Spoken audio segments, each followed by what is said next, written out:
Malam itu, dingin menyergap hingga ke tulang.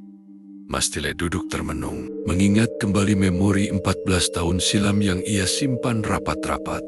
Tahun 2010 adalah masa keemasannya. Berawal dari modal kecil, Rp150.000, ia merintis usaha plastik hingga memiliki 4 cabang toko, rumah mewah, dan mobil pribadi.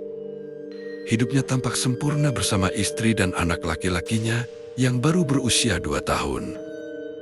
Namun, badai datang tanpa permisi. Seorang teman lama yang ia percaya, sebut saja namanya Otong, datang meminta bantuan suplai barang dalam jumlah besar.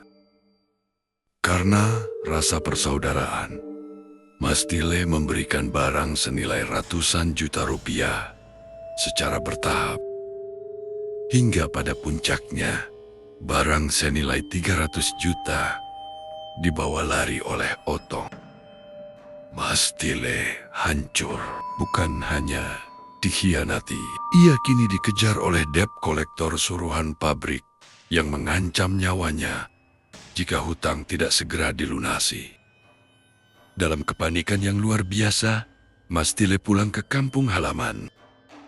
Di sana, ia bertemu Asep, teman lamanya yang menawarkan solusi instan. Tanpa pikir panjang, Mastile dibawa menemui seorang dukun yang dipanggil Abah.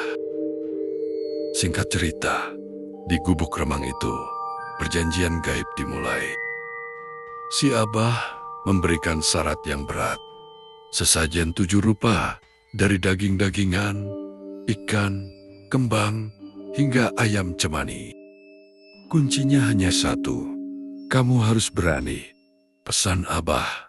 Mastile yang sudah gelap mata menyanggupi. Ia melakukan ritual itu sendirian di sebuah rumah kosong, tanpa sepengetahuan istrinya.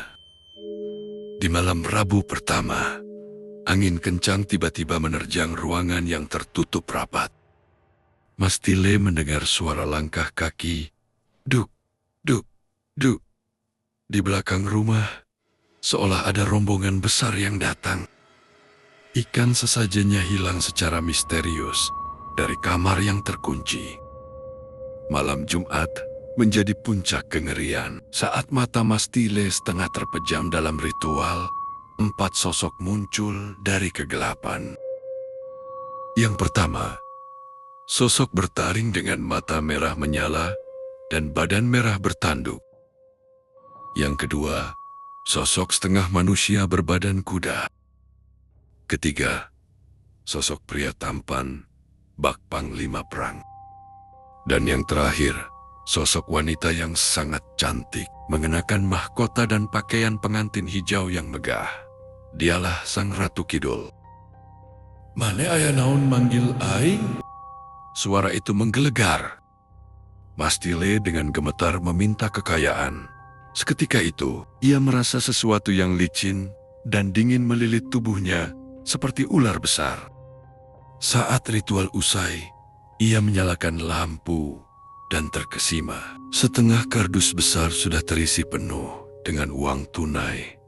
Diperkirakan mencapai 1 miliar rupiah. Kekayaan itu ternyata memiliki mahar yang mematikan. Sang ratu kembali datang dalam mimpinya, meminta imbalan anak ayam laki-laki. Mastile mengira itu hanyalah anak ayam sungguhan. Namun, seorang ustaz yang ia temui kemudian memperingatkannya dengan nada keras.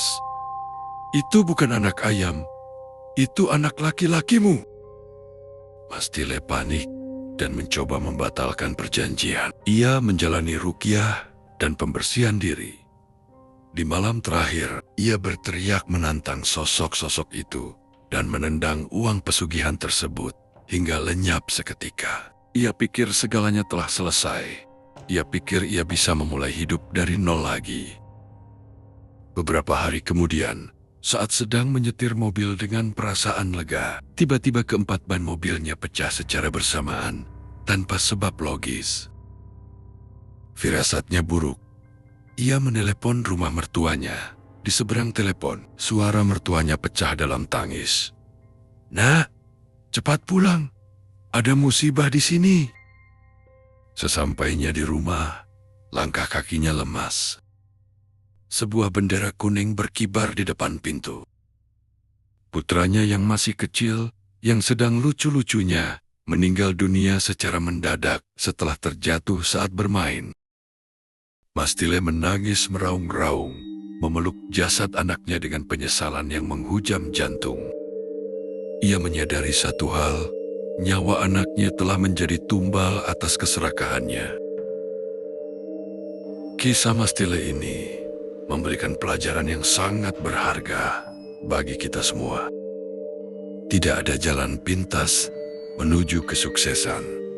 Kekayaan yang didapat dengan cara instan dan bersekutu dengan kekuatan gelap selalu meminta bayaran yang jauh lebih mahal daripada nilai materi itu sendiri.